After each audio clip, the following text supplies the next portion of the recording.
So, hello, mom. I'm Isaac Nemesis Arshensha, and I'm gonna be showing you how I got these values. So first of all, let's look at what you gave us, right? So this is what you gave us. So we're gonna be going into vectors because, of course, we use vectors here. 5 kilograms, zero point 0.8, no air resistance, no air resistance. Yeah, we uncheck air resistance, and basically, so how I got my values here is I'm gonna be showing you step by step because I did not use any formulas for it. Um, so I just use common sense and um, like yeah, basically. So here, let's go start with the first one. There's 0 meters, 18 meters per second, and 80 degrees of inclination, right? So we already have the speed, inclination, and the elevation of the cannon. We are also given the time, so we know what to expect for time. So 0, 80, and now we go 15, I believe. Was it 15? Oh, no, 18. My bad, my bad. It was 18. Now we shoot the cannonball at 18, right? 18 meters per second, 80 degrees, and 0 meters. So we use this tool to find out our time. So that's how I found out that this time, that's how I found out what time to use for this area, right? So I know what time to use. Here 1.81 seconds, 5.65 and height is 16.02. Um,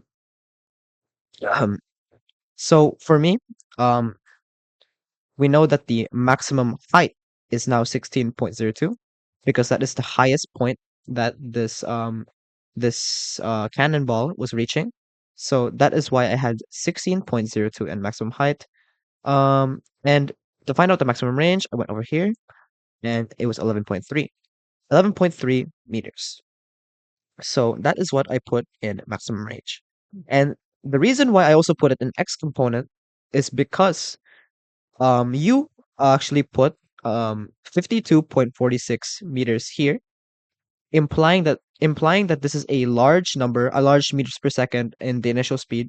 So um how I use it is I triangulated from 18 to the 18 to the max. And I found out that if you just did the max and then if you do 15 meters and then 0,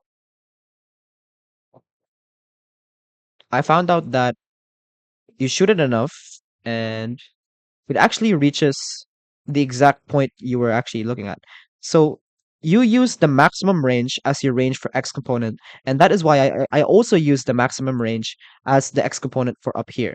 So my X component up here is 11.3 and Y component is 0. Wow.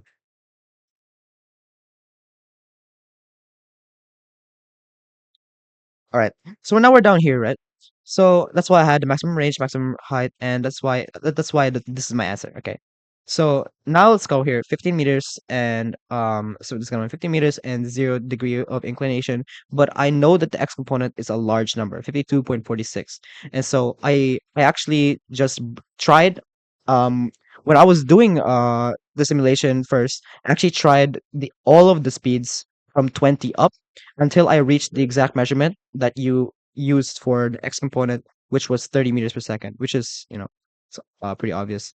Um, you didn't give me a time, so the time I actually used is because there is no highest point. There's no green point over here because I know you used the green point as your basis for time. So I don't there wasn't a basis for time for me. This doesn't count because this is the middle, so it doesn't really count. So I my basis for making range and time here was this.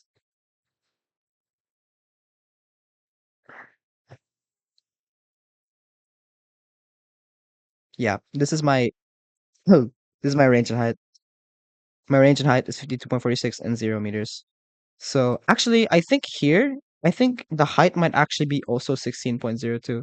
So I think I might change this to also 16.02 meters. Just so just so that you know. So for the third one, you gave me 5 meters, 60 degrees of inclination, 15.14 and 0 meters and 2.52 seconds.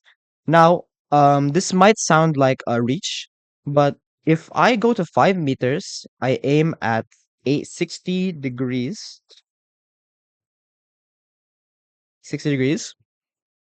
I assume that because the number is at, I assume that because the number of the x component is 15, I assume that because the number of the x component is 15, 15.14 meters, I assume that it's a lower number. So I started off with 11, and I saw that 11 was not the number I needed. And so I went up to 12, and it seems like it was the number I needed, I believe. 15.14, it should, yes, x component was 15.14, 0 height. So actually, wait. Oh no, the height here is 0.25 then. Because yes, my bad, ma'am. Sorry, ma'am. 0.25. Because you based it off of the final hit of the cannonball. Actually, no, no, it has to be 0 because it's the final hit of the cannonball. My bad, ma'am. I had to change my answer over and over again. But basically, yeah. So that's how I basically found out. That's how I found out the time. That's how I found out the range. The highest range, maximum range it gave me. Maximum range was here. Maximum height was 10.5. Maximum range was 15.14, and so that's what I also use for the x component. And so that is how I found my answers. Basically, to sum it all down, I used triangulation methods. I tried every single meters per second, and I didn't use any formulas. Um, yeah, I basically tried all of the meters per second because you already gave the angle of inclination and the elevation for the cannon. What was needed was the meters per second. And so I assumed based off the high number of the x component, which basically shows what the maximum range is, anyways. So I assumed that this was the highest number, and I assumed that this was a lower number. So yes, that is how I got my answers completely without formulas.